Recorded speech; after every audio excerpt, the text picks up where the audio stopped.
The Great Hall floated in space above a planet called Talaxis. Inside, 300 different alien species sat in their designated seats. Some had scales, others had fur, and many looked nothing like anything found on Earth. They were all here for one purpose: to decide what to do with humanity. Ambassador Deho walked to the center of the chamber. His black shoes clicked against the metal floor. Around him, aliens whispered in languages that sounded like wind, water, and grinding stones. The translation device in his ear turned it all into words he could understand, but none of it was good. Order.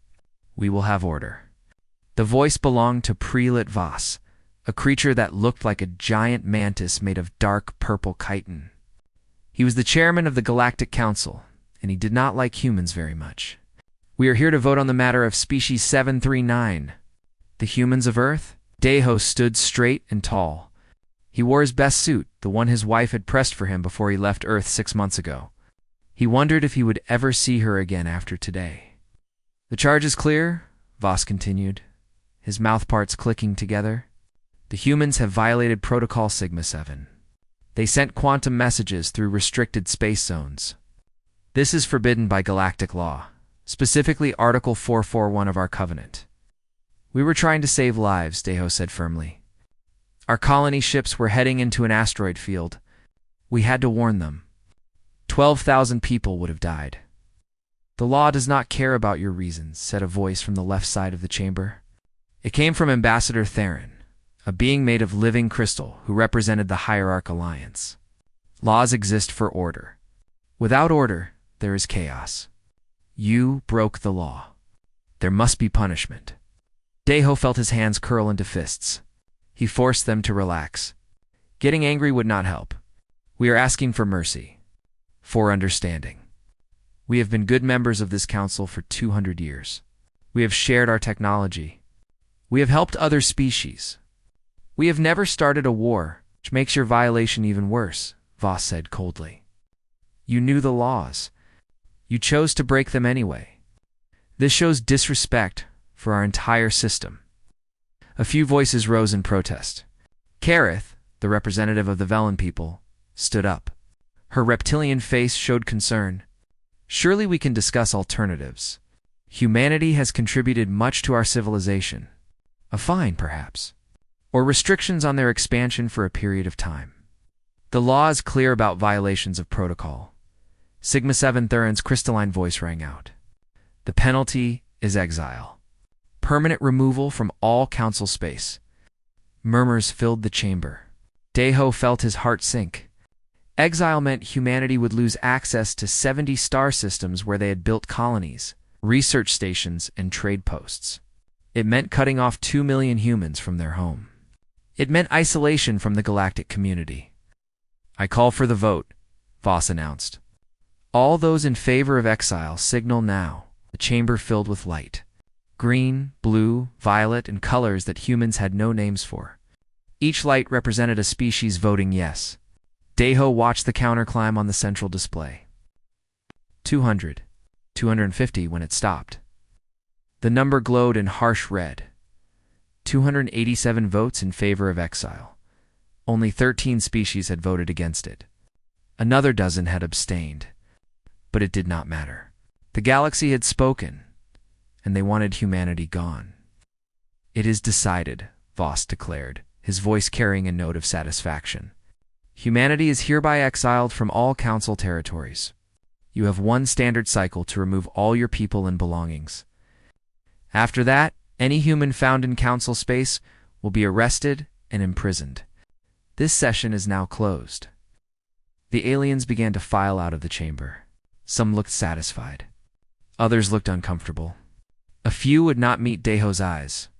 Kareth approached him as the room emptied. I am sorry, Ambassador. My people voted against this. So did the Torvins and the Kellis. But the hierarchs have too much influence. They pushed hard for this. Why? Deho asked quietly. Why do they hate us so much? Kareth's scaled face showed something that might have been sympathy. They do not hate you, Deho. They fear you. Humanity has advanced faster in 2 centuries than most species do in 2,000 years. You ask questions that make them uncomfortable. You change things. The hierarchs prefer stability over progress. So they exile us for being too curious. They exile you for being too dangerous to their way of life. Kareth touched his shoulder gently with her clawed hand. I must tell you something else. In all of Council history, only 2 other species have been exiled. What happened to them? Both went extinct within 100 years. Cut off from trade, from technology exchange, from resources. They withered and died. She paused. I do not want that to happen to humanity. Be careful out there, my friend. Deho watched her leave. Then he stood alone in the empty chamber for a long moment. The lights dimmed automatically, sensing no movement. In the darkness, he thought about Earth, about the colonies, about 2 million people who would have to abandon their homes because of a vote by creatures who had never even visited most of those places. But as he walked toward the exit, something hardened inside him. The galaxy thought they could exile humanity into extinction. They thought cutting humans off from their civilization would make them disappear. They had no idea who they were dealing with. Humans had survived ice ages and plagues. They had pulled themselves from caves to starships. They had looked at an empty solar system and filled it with stations, ships, and dreams. Being told they could not do something had never stopped humanity before. Deho reached the door and paused. He turned back to look at the empty chamber one last time. You should have voted more carefully, he said to the darkness. Then he left to begin the evacuation. But in his mind, plans were already forming. The council thought they were punishing humanity. They had no idea they had just set them free. Captain Minho sat in his command chair aboard the U.S. Steadfast, watching 67 screens at once. Each screen showed a different human settlement somewhere in council space. Research stations orbiting gas giants. Trading posts near asteroid belts. Diplomatic facilities on alien worlds. Small colonies where human children had been born under foreign stars. All of them had to be abandoned in 30 days. Captain, we have confirmation from Station Hanyul, said Lieutenant Yunji from her position at communications. All personnel evacuated. The station is empty. Good. Add it to the list. Min Ho marked another location as cleared on his tactical display. 43 down. 24 to go. The bridge crew worked quietly around him. Nobody complained. Nobody questioned the orders. But Minho could see the anger in their eyes, the tight set of their jaws. These were military personnel, trained to fight, being forced to retreat without firing a single shot. Sir, incoming message from Dr. Yuna Yunji announced. She says the special package is ready for deployment. Minho allowed himself a small smile. Tell her to proceed with installation. All stations, all facilities. Aye, Captain. It's a special package. That was what they were calling it in official communications. But Minho knew what it really was. Humanity's gift to the galaxy. A gift the Council did not know they were receiving yet. 3 months ago, when the violation notice first arrived, Earth's government had called an emergency meeting. President Taijin had gathered the best minds from every field. Scientists, engineers, military strategists, economists, and philosophers. The question was simple. What do we do if they exile us? The answer they developed was brilliant in its simplicity. If the galaxy wanted humanity gone, humanity would leave. But they would leave behind something the Council could never erase. Knowledge Dr. Yuna had led the project. She was a small woman with gray hair and sharp eyes who had once told Minho that information wanted to be free. Now she was making that philosophy into reality. Every human facility being abandoned was being modified before evacuation. Computer systems were loaded with databases containing 200 years of human research, agricultural techniques, medical procedures, engineering specifications, manufacturing processes, artistic works, music, literature, philosophy, everything humanity had learned, discovered or created since joining the Council, and when the last human left each station, the systems would activate. They would broadcast all that information freely to anyone who wanted it. No passwords, no restrictions, no cost. Captain, the civilian transports are forming up at Rally Point Taiyang, reported Ensign Hanbin from navigation. Count is 2,300,000 evacuees plus cargo containers. 2 million people. Minho tried to imagine that many lives uprooted. Farmers forced to leave their fields. Scientists abandoning research that had taken decades.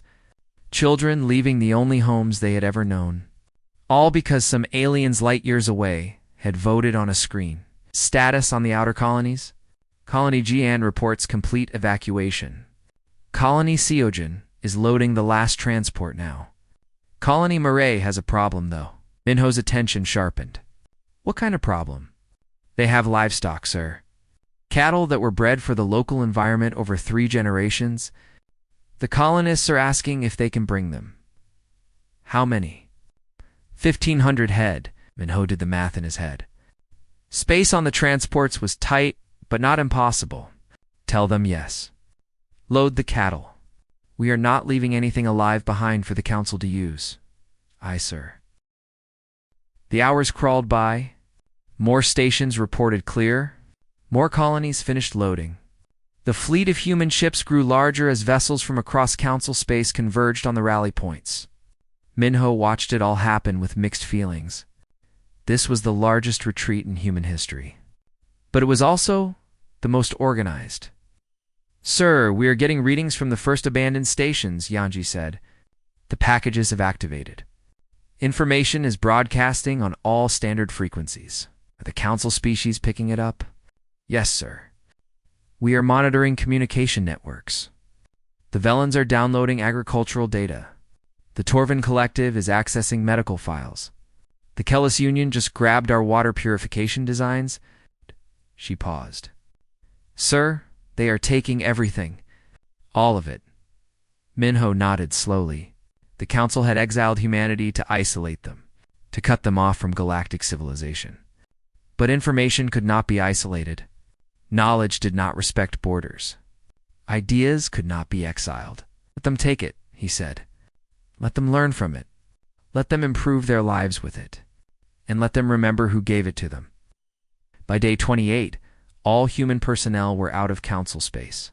The evacuation had proceeded faster than anyone expected. Not a single person was left behind. Not one piece of critical equipment was abandoned by accident. Minho stood on the bridge of the Steadfast, now positioned just outside the boundary of council territory. Behind him, stretching for thousands of kilometers, was the human fleet.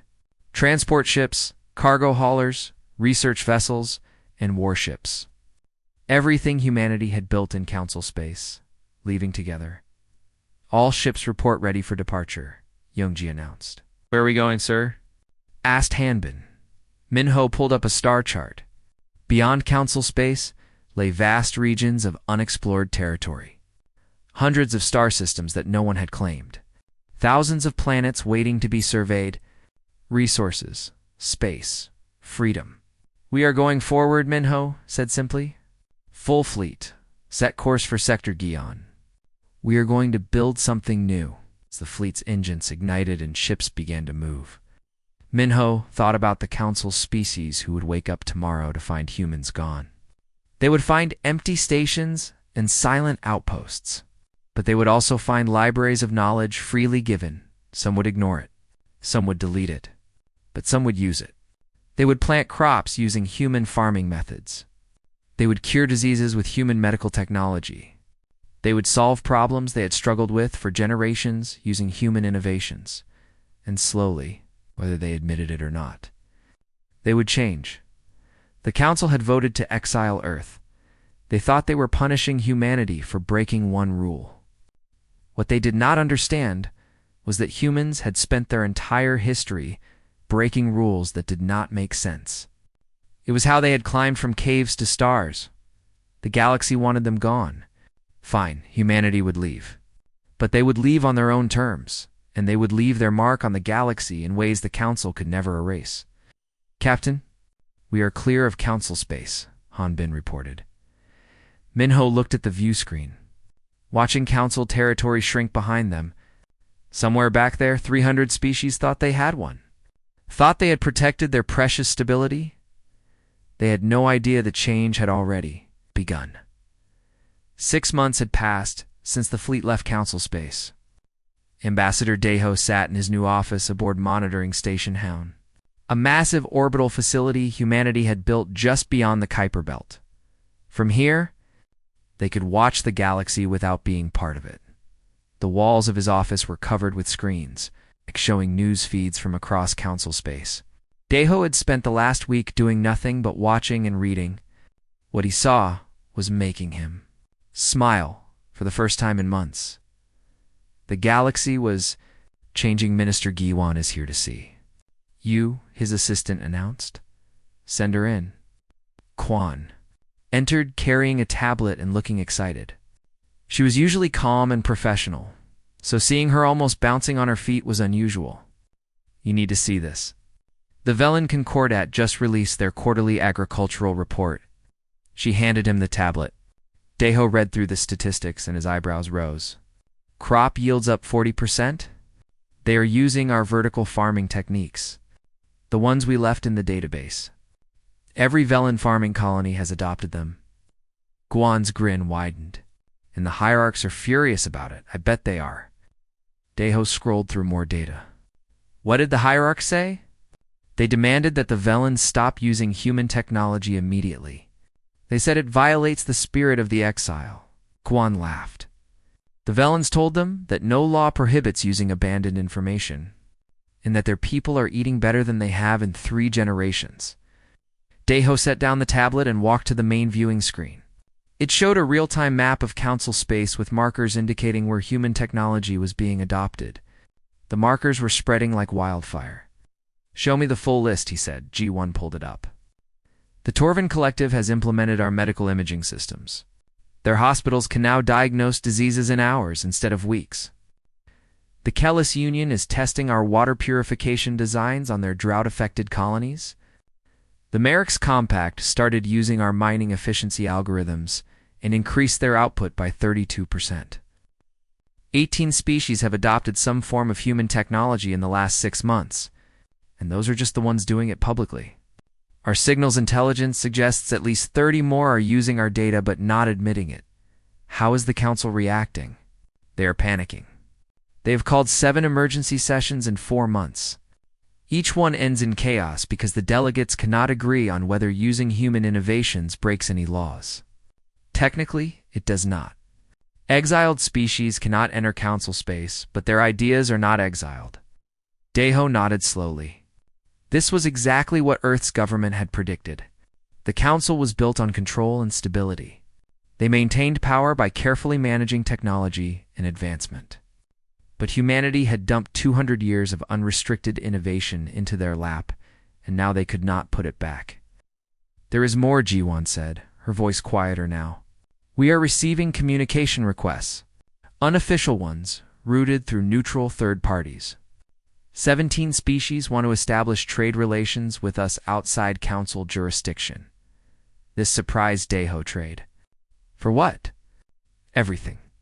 They want access to our scientists, our engineers, our teachers. They want to buy our manufactured goods. Some of them are even asking if they can send students to our colonies to learn from us directly. Deho sat down heavily in his chair. The Council had exiled humanity to punish them, to make them weak, to show other species what happened when you broke the rules. But it was backfiring spectacularly. What about our own situation? How are the colonies doing? G1's expression became proud. Better than expected. Much better. Without Council restrictions, we've established settlements in 40 new star systems. We found a planet we are calling New Busan. It has 3 moons and oceans that cover 60% of the surface. Already has 10,000 colonists. Any problems with resources? None. Turns out the galaxy has a lot of unclaimed territory full of resources.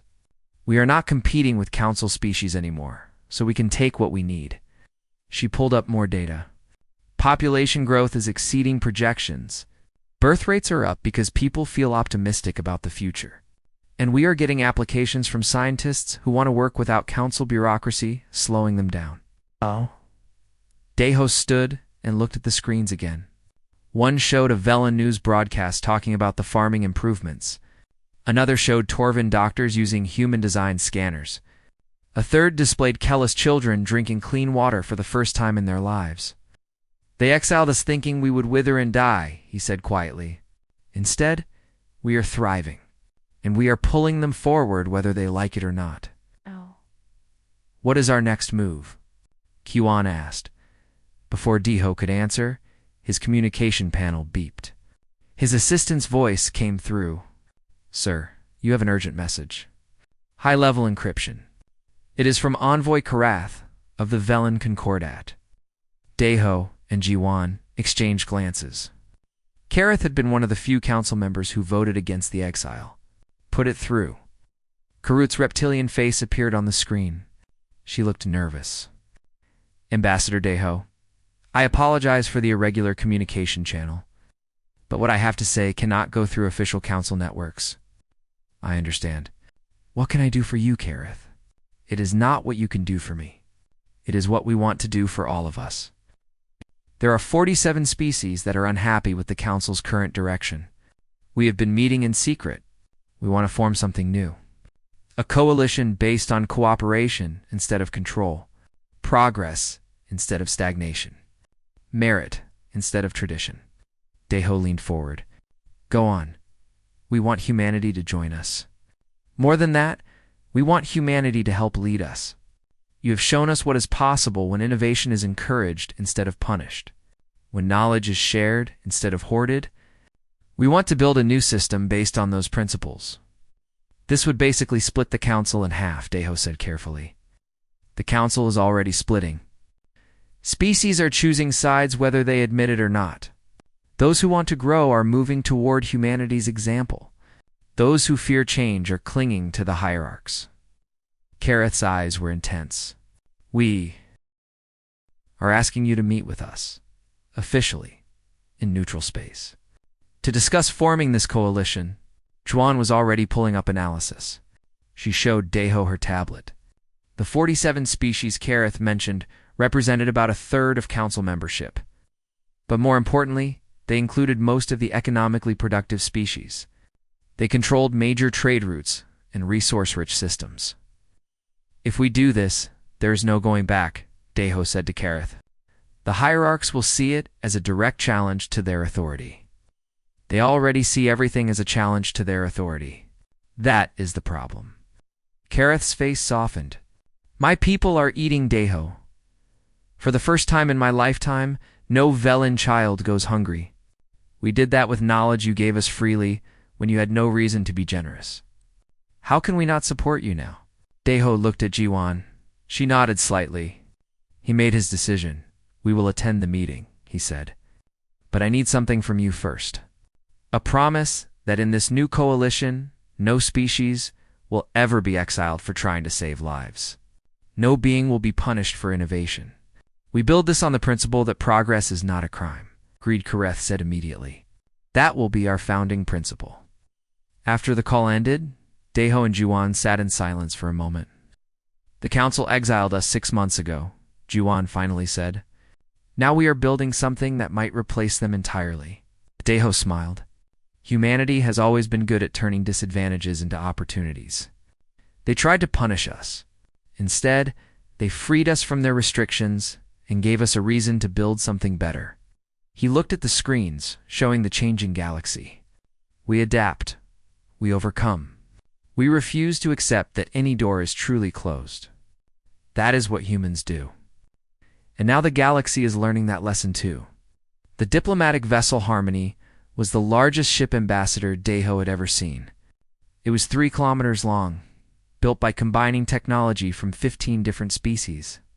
Its hull displayed emblems representing all 47 species that had secretly joined what they were calling the Coalition of Progressive Species. Deho arrived with a small delegation. Minister Juwan, Admiral Soman, who commanded Earth's defense forces, and Dr. Yuna, who had created the knowledge distribution plan. They were met at the airlock by Envoy Karath herself. Welcome aboard, Ambassador, Karath said warmly. Your arrival has caused quite a stir. Many of our members have never met a human in person before. I hope we live up to expectations. Deho replied, "You already have. Come, the assembly is waiting." They walked through corridors lined with representatives from dozens of species.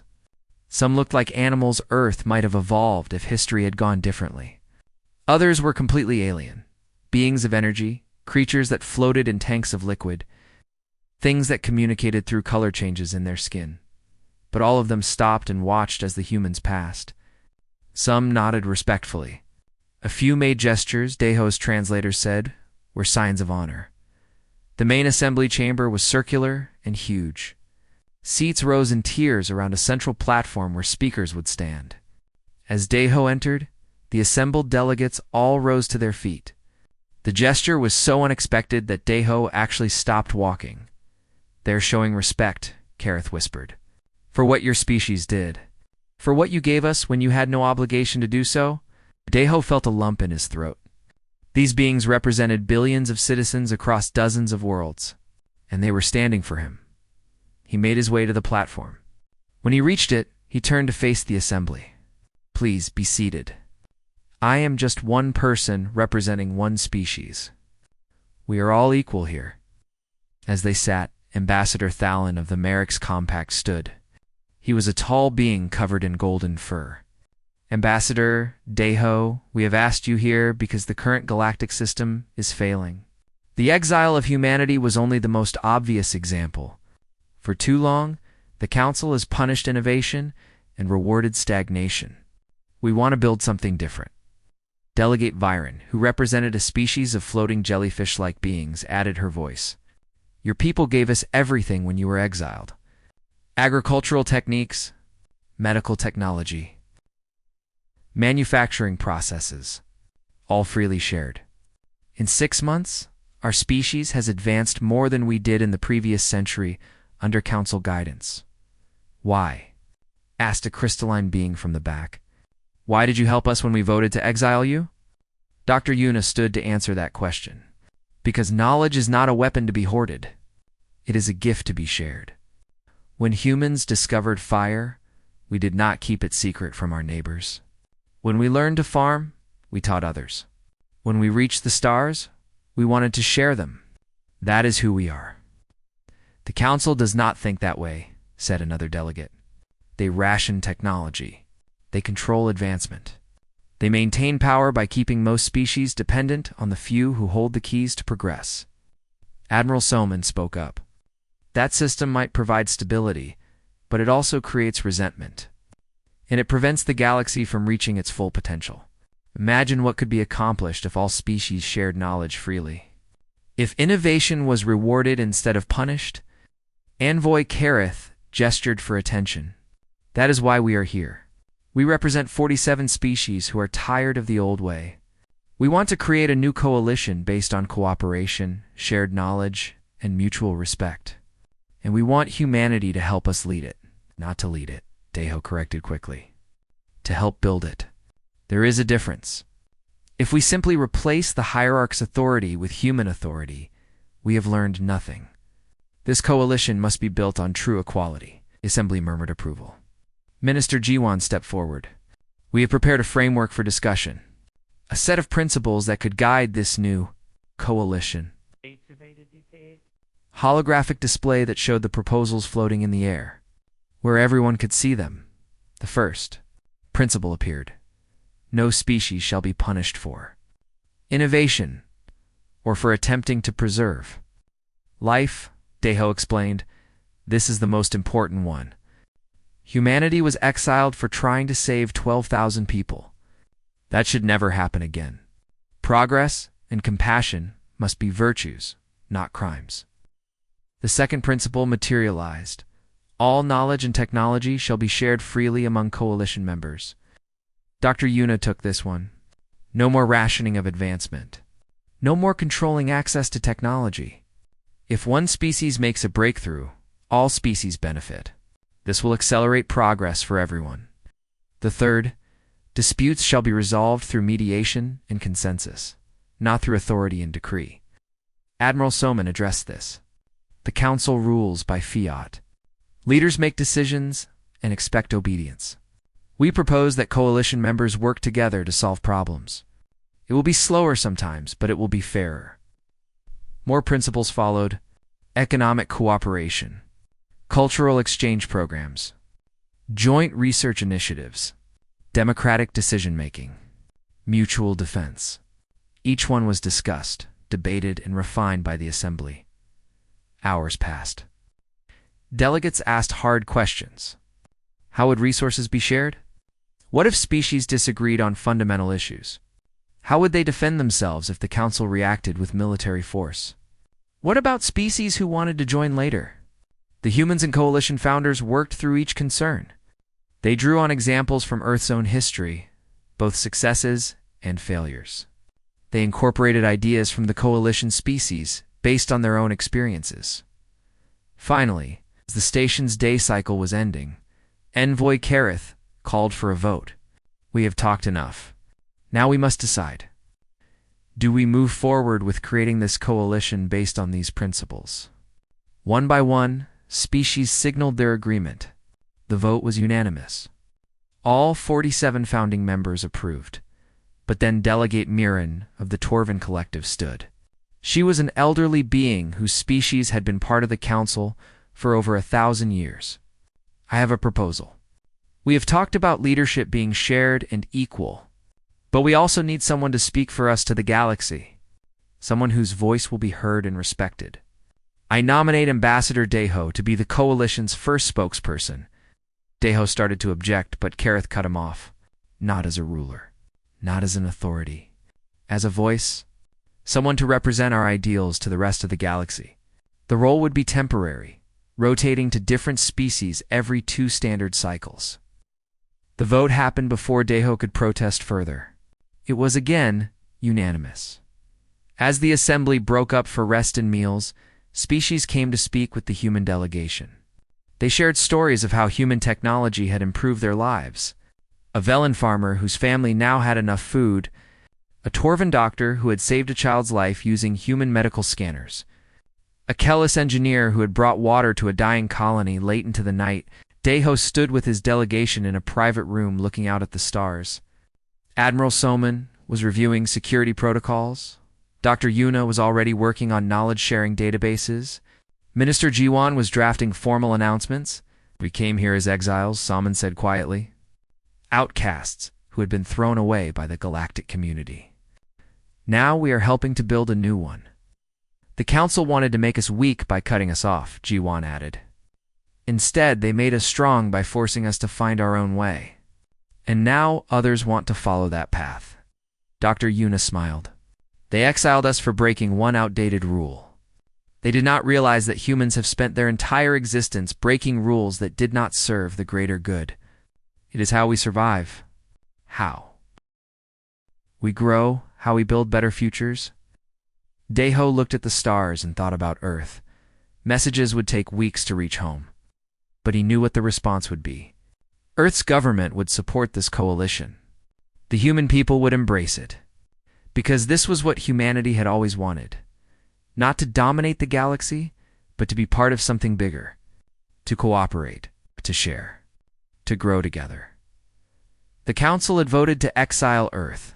They thought they were punishing humanity for disobedience. What they actually did was free humanity from a system that held everyone back. And now that system was being challenged by the very species it claimed to protect. Tomorrow we announce the coalition to the galaxy, Deho said. The council will not be happy. Let them be unhappy, Admiral Soman replied. We are not doing this to make them happy. We are doing this because it is right. Deho nodded. The age of the old council was ending. The age of the coalition was beginning. And humanity, the exiled species, was at the heart of it all. 2 years had passed since the exile. Ambassador Deho stood at the entrance to what was once the great council chamber above Talaxis. The room looked the same, but everything else had changed. Today would determine the future of the entire galaxy. The chamber was more crowded than Deho had ever seen it. The original 300 council species were still in their traditional seats, but now 83 additional species filled new sections that had been hastily added to the structure. These were the coalition members. And their presence here was a direct challenge to council authority.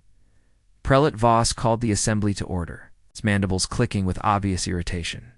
This emergency session has been called to address illegal activities within council space. The unauthorized formation of the so-called Coalition of Progressive Species violates numerous articles of our covenant. Deho walked calmly to the center platform. Behind him came envoys from all 83 coalition species. The room fell silent. Ambassador Deho, Voss said coldly, "You were exiled from council territories. Your presence here violates the very judgment this council passed against you." Deho smiled slightly. Article 441 of the Galactic Covenant states that exiled species are forbidden from council territories. However, Prelate Voss, we are not in council territory. We are aboard the vessel Harmony, currently positioned in neutral space outside all territorial boundaries. We are in violation of nothing, a technicality, thundered Ambassador Theron, the crystal being who represented the hierarchs. The law is absolute, Deho replied, using the exact words Voss had spoken 2 years ago during the Exile vote. That is what you told me.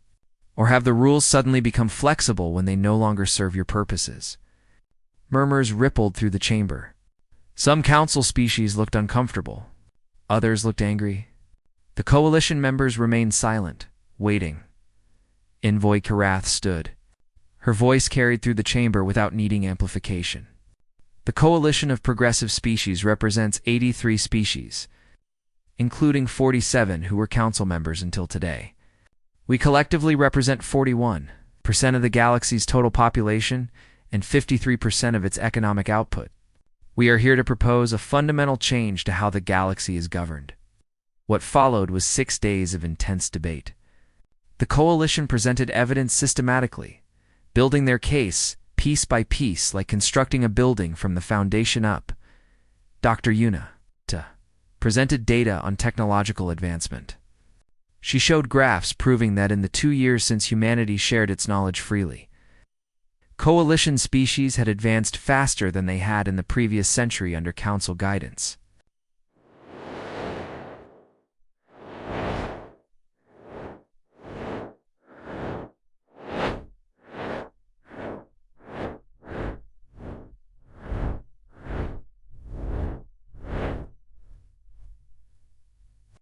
Agricultural improvements, energy efficiency, manufacturing innovation. The numbers were undeniable. Minister Guan addressed economic disparities. She demonstrated how the council's system concentrated wealth and resources among a handful of powerful species while keeping others deliberately dependent.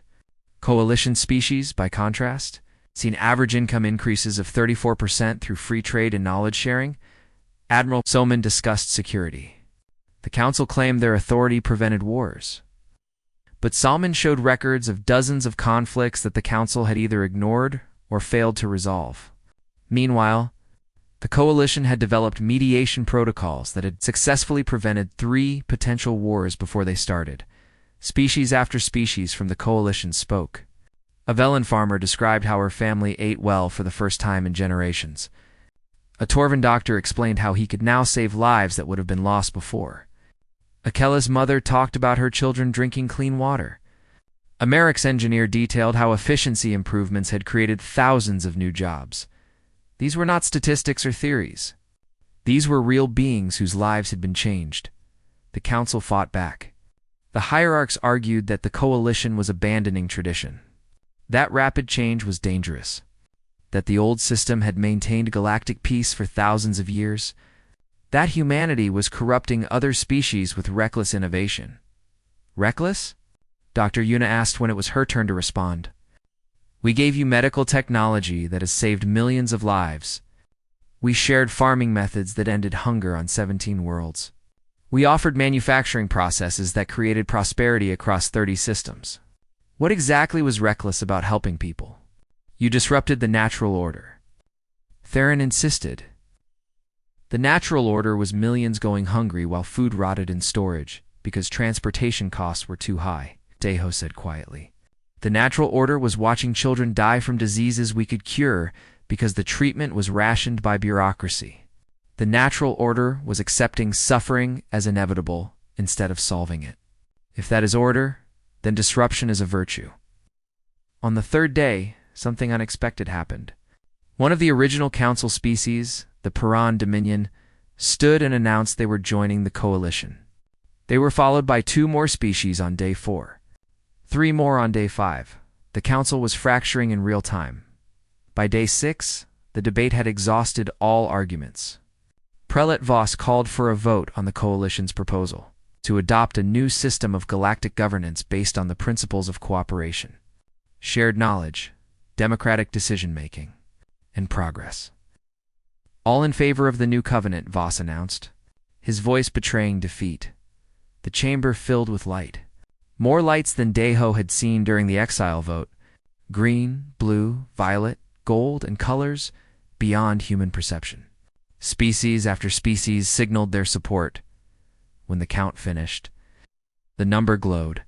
198 votes in favor. Only 102 against. The new covenant had passed. The hierarchs and their loyalists walked out immediately. But 200 species remained, ready to begin the work of building a new galactic civilization. As the chamber slowly emptied, Prelate Voss approached Deho privately. The insectoid's posture was slumped, his mandibles moving slowly. "You planned this from the beginning," Voss said. "It was not a question." "No," Deho replied honestly. "We hoped the exile would not happen. We wanted to stay in the council and work for change from within. But yes, once we knew exile was coming, we prepared. We asked ourselves what we could do with it, how we could turn punishment into opportunity. And now your species effectively leads the galaxy." Deho shook his head firmly. "No, prelay. Now every species has the opportunity to lead based on merit and contribution, not on tradition and authority. That is the critical difference. The council ruled through power and punishment. The coalition grows through inspiration and cooperation." He extended his hand, the human gesture of respect and agreement. "You exiled us for trying to save lives. For breaking one rule in service of a greater good. You did it to protect your system, but your system needed changing. Sometimes the greatest changes come not from working within a broken structure, but from building something better outside it." Voss looked at the offered hand for a long moment. Then, slowly, he reached out and grasped it. "We should have voted more carefully 2 years ago," Deho agreed. "You should have."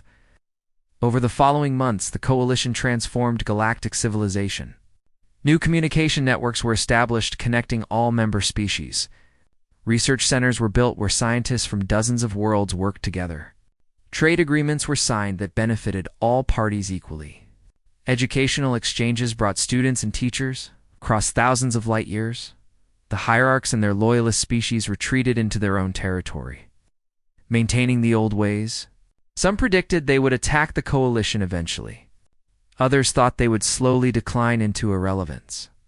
Only time would tell, but the coalition flourished. Technology advanced at unprecedented rates. Art and culture bloomed as species shared their unique perspectives. Problems that had seemed unsolvable were addressed through cooperative effort. The galaxy was changing, growing, proving, and at the heart of it all was a simple truth that humanity had proven: you can exile a species from your territory, but you cannot exile their ideas, their determination, or their spirit. You cannot stop progress by decree. You cannot forbid innovation by law. You cannot prevent the future from arriving. 50 years later, historians would record the exile of Earth as the pivotal moment when galactic civilization transformed. The event meant to punish humanity instead became